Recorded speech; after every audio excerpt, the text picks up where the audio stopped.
Il n'y a pas vraiment d'importance en fait que ce soit la pensée ou l'émotion d'abord. Ce qui importe, c'est justement de se rendre compte qu'il y a quelque chose qui se passe surtout. Hein, donc ça peut être une pensée et après l'émotion arrive, ou ça peut être une émotion et après effectivement les pensées commencent à se mettre en route.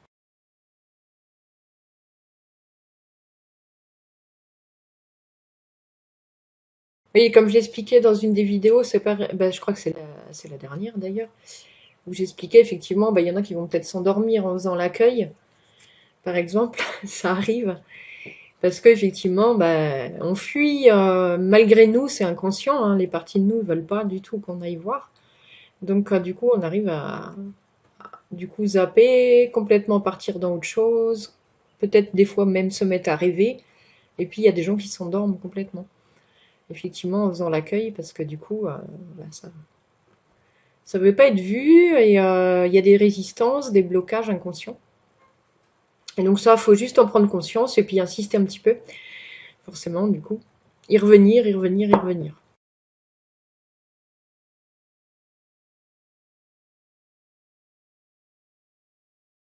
J'insiste beaucoup sur le fait que ce que je propose, c'est pas du tout, du tout, du tout une solution miracle, comme on en souhaite souvent. Hein, j'en ai souhaité moi très longtemps, de justement bah, me débarrasser de toute cette souffrance-là intérieure qui revient régulièrement, comme vous dites, par des événements, des relations, des choses mal dites, mal entendues, des jugements, des critiques. Bref, tout ce qu'on vit au quotidien en fait. Hein. Et bah, moi, je voulais effectivement la paix tout le temps. Voilà, je rêvais d'une vie beaucoup plus sereine que ça. Et c'est ce qui m'a poussée finalement à chercher partout, partout, partout, partout. Et à m'amener finalement à la compréhension que bah, c'est justement par le fait de vivre tout, tout ce qui nous est proposé dans la vie, par les relations, par tout ce qui nous arrive, par tout ce qui nous est imposé et qui est loin d'être évident à vivre, que le travail se fait en fait et que du coup on va se libérer effectivement au fur et à mesure de tout ça et de retrouver une paix à l'intérieur parce que justement on accueille toutes ces souffrances-là qui ont été emmagasinées depuis longtemps, longtemps, longtemps et qui résonnent avec ce qu'on vit aujourd'hui. Mais du coup, c'est un chemin effectivement quotidien parce que bah, moi j'ai 44 ans. Euh, je sais pas quel âge vous avez, mais vous imaginez bien. Moi j'ai passé 44 ans en gros. Alors bon, ça fait un peu plus longtemps que je fais l'accueil, donc ça fait une quarantaine d'années à faire des couches. Donc j'explique bien aux gens effectivement qu'on va pas passer 5 minutes ni un an à accueillir toutes ces couches qu'on a passé 44 ans à créer en fait. Hein, et à emmagasiner bah, inconsciemment, malgré nous, juste parce que voilà, c'est comme ça, et tout est OK. Mais finalement, voilà, la vie va nous amener à détricoter vraiment tout, mais à l'inverse. Donc ça prend du temps. Donc il y a des parties de nous, effectivement, qui sont pas très contentes parce qu'elles aimeraient bien que ça aille vite. Et que, voilà, hein. Donc ces parties-là de nous, bah, faut les accueillir, leur donner beaucoup d'amour, beaucoup de compassion, parce qu'elles en ont beaucoup besoin. Moi, je sais qu'elles m'ont enquiquiné entre guillemets. Elles ont été là longtemps parce que elles voulaient justement trouver un truc miracle qui disent bah ah, en quelques mois, allez au pire, c'est bon, c'est fait quoi. On passe à autre chose. Et ben malheureusement non, ça se passe pas comme ça. Donc c'est vraiment quelque chose à mettre en place au quotidien. Je fais le parallèle plus avec bah voilà, tous les jours on va se laver les dents et ben tous les jours on va aller accueillir ce qu'il y a en nous émotionnellement. En fait, c'est une espèce d'hygiène de vie, effectivement, à mettre en place.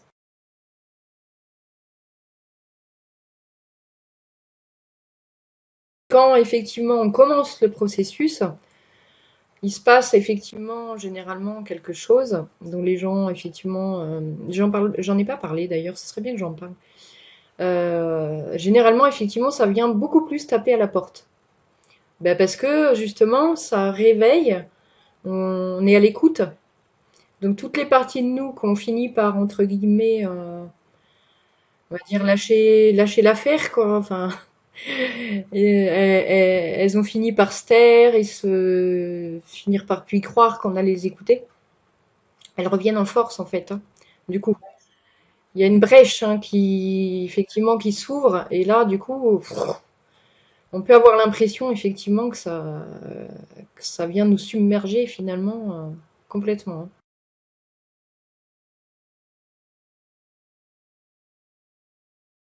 Tout ce qui va être à l'extérieur et qui va nous faire réagir finalement, hein, va nous parler de nous. Ok. Le processus d'accueil, ça va très très loin, dans le sens où on n'a pas l'habitude en fait, euh, d'accueillir déjà nos émotions, nos pensées, ce qu'on pense réellement et ce qu'on ressent réellement. C'est-à-dire que on va avoir pris l'habitude, en plus, les personnes qui ont fait du développement personnel ou qui sont allées dans le milieu spirituel, de plus euh, mettre de côté plutôt les pensées négatives et les énergies négatives, enfin tout ce qu'on appelle le négatif. Là, ça va être vraiment tout l'inverse, c'est-à-dire que on va accepter le fait d'avoir des pensées négatives, on va accepter le fait d'avoir des émotions négatives, tout simplement parce que bah, c'est humain. Ça fait partie de notre humanité. On a le droit, par exemple, vous disiez justement, on a le droit de pleurer, mais on a aussi surtout le droit d'être en colère. On a le droit d'être énervé, on a le droit d'être anéanti, on a le droit d'être méchant parfois.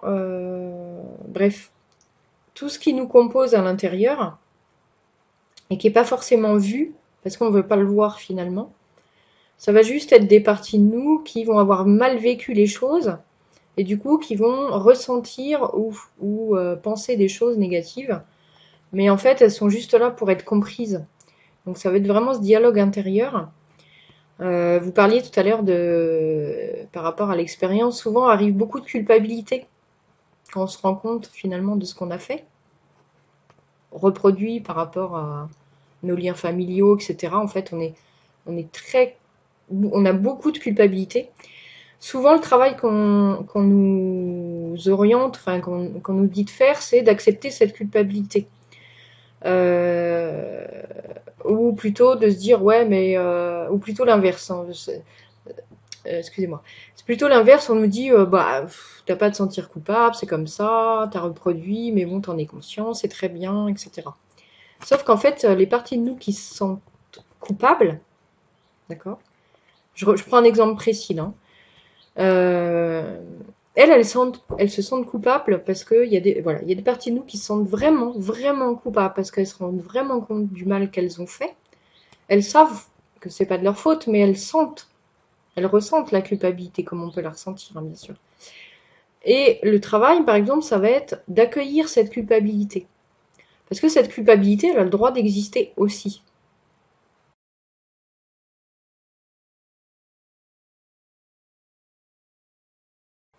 Bien sûr. Oui, je sens effectivement qu'il y a des choses qui ne vous parlaient pas, et c'est plutôt très bien. Moi, ça a été mon chemin aussi. À chaque fois que j'allais en stage, formation, etc., il y avait des choses qui me parlaient, mais il y avait toute cette partie inhumaine, en fait, qui ne me parlait pas. Hein, où bah, justement, il fallait occulter les choses, il fallait arrêter le mental, tuer l'ego, penser positif. Oui, mais enfin, c'est pas ce que je vis au quotidien, quoi. C'est ça. Donc, du coup, et c'est plutôt bien, effectivement, d'avoir entre guillemets, ce sentiment qu'il y a quelque chose qui cloche, parce que ça nous pousse à aller plus loin, à voir ailleurs. Sinon, on continue de se leurrer, en fait. Après, c'est un chemin nécessaire, hein, pour justement en arriver là et dire, bah non, c'est pas ça.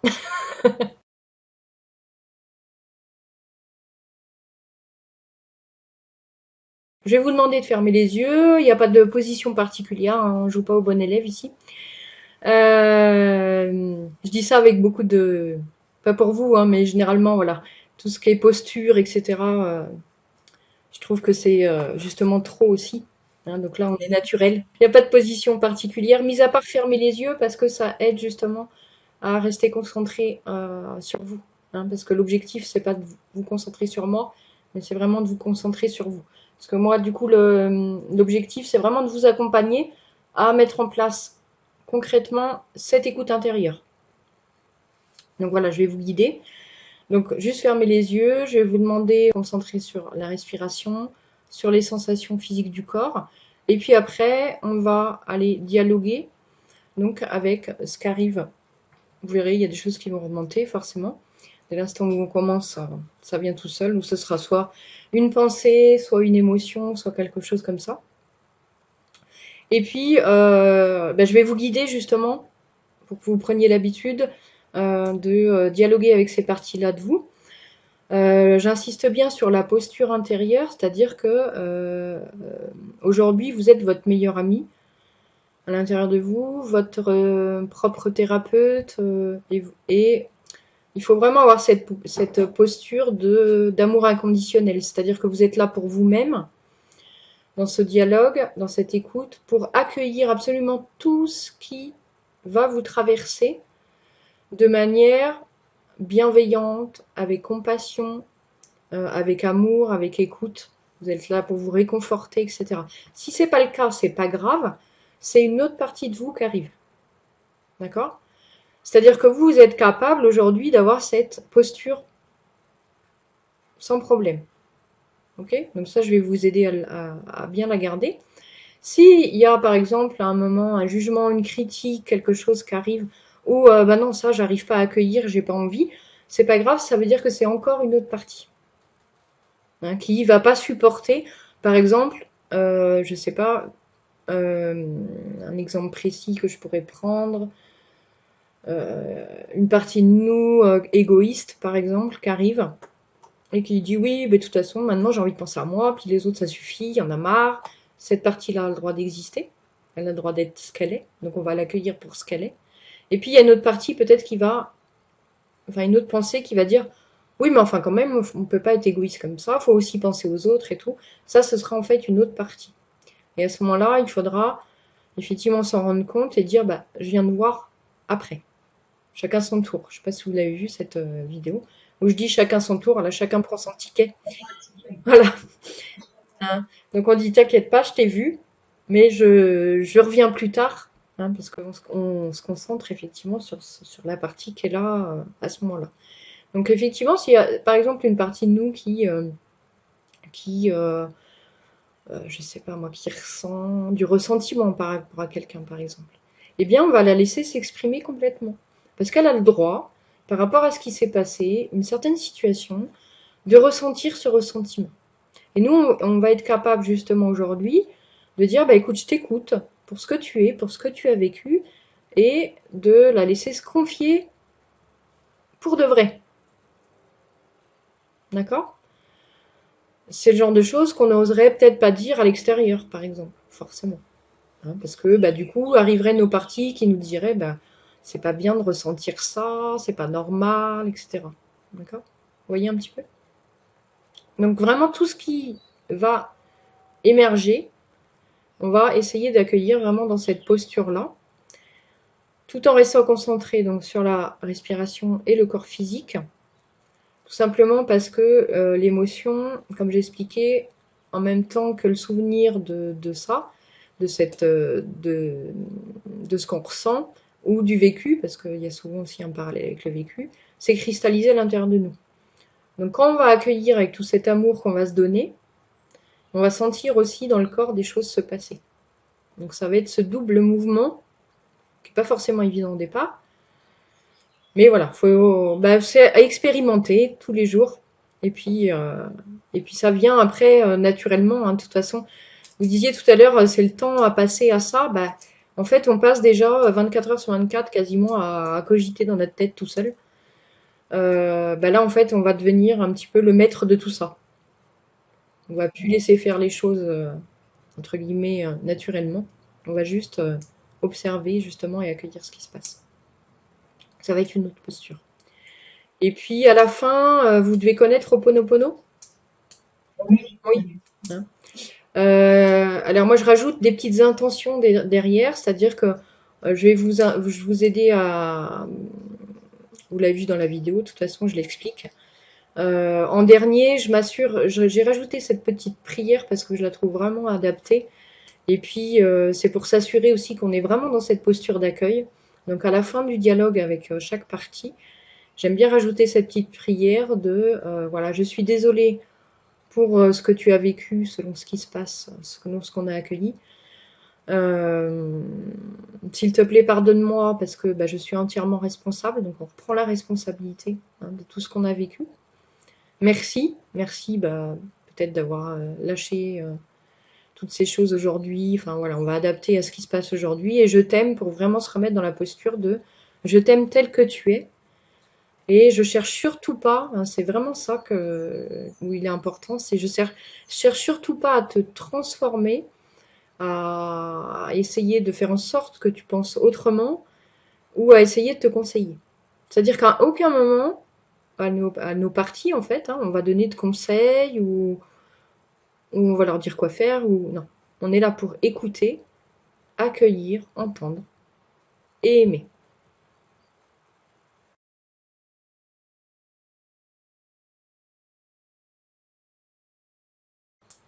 Alors, c'est une bonne question, très bonne question. Il va y avoir deux axes. C'est-à-dire qu'on va se responsabiliser aujourd'hui parce qu'on est adulte et que tout ce qu'on ressent par rapport à ce qu'on a vécu aujourd'hui, en fait, on va le prendre en charge. C'est dans cet état d'esprit-là, hein, la responsabilisation. D'accord? Le deuxième axe, c'est effectivement, à aucun moment on est forcément responsable de ce qu'on a vécu enfant. Donc, il va falloir accueillir en parallèle, du coup, en opposé un peu, hein, la victime en nous. Parce que oui, on a été victime de l'inconscience de nos proches, on a été victime de plein de choses, on peut être victime de la société, de ce qui se passe, enfin bon, peu importe. Et effectivement, il y a un parallèle à faire, on ne peut pas être responsable de tout ce qu'on a vécu. Mais on est responsable aujourd'hui de tout ce qui remonte. C'est responsable dans le sens où je deviens acteur de ma vie. C'est pas je suis responsable de tout ce que j'ai vécu, hein, c'est je suis responsable dans le sens où je deviens responsable de moi-même et de tout ce qui a été vécu, même si c'est pas de ma faute finalement. Parce qu'on ne peut pas dire effectivement que ce qu'on a vécu, par exemple de 0 à 10 ans, était de notre faute.